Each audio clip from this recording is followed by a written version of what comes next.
Welcome to the Executive Communication Program. My name is Cynthia Kibe. Joining me is Paul Achar, speech coach, founder, and communication consultant at Jade Communication.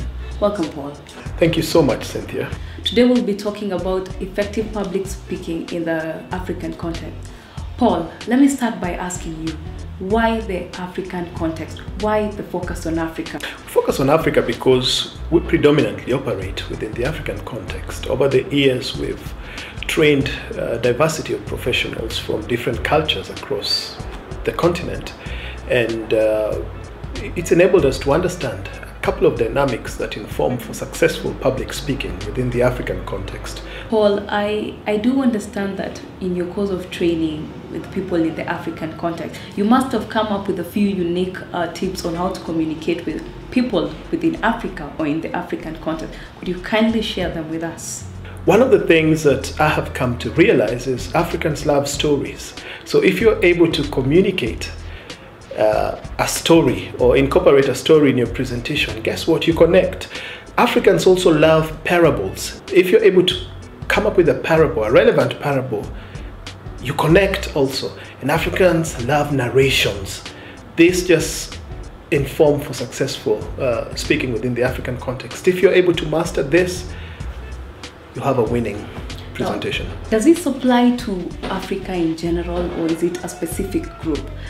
Like I said, Africa is a diversity of cultures, but there are general things that cut across all these cultures. We love our words, and with our words, we love our stories, and with our stories, we like our narrations. With our narrations, we love our parables also.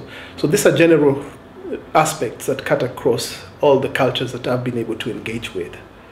A research was conducted, and it surprised me as well, because it revealed that the second greatest fear after death is public speaking. How true is this? And if it's true, how can I deal with it, or how can people deal with it? I also read the same thing. Guess what? It seems like at a funeral, most people would rather be in the casket than reading the eulogy. The fear of public speaking is legitimate for most people. Standing in front of people does not come naturally for a lot of people. And there are different techniques of handling nervousness that have been used over the years, and they make a lot of sense. I'd start by saying the first thing is preparation. Preparation involves analyzing your audience. Analyzing your audience would be to know what their attitudes, their beliefs, and their values are. Once you've understood that, you want to understand more of your audience demographics. If you know their age, you know their religious leanings, their educational levels, then you're able to tailor your presentation to connect with them.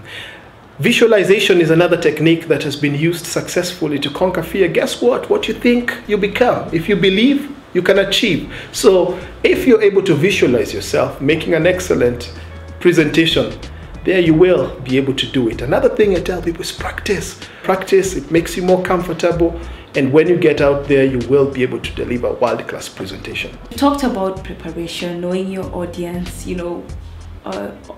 being familiar with your topic.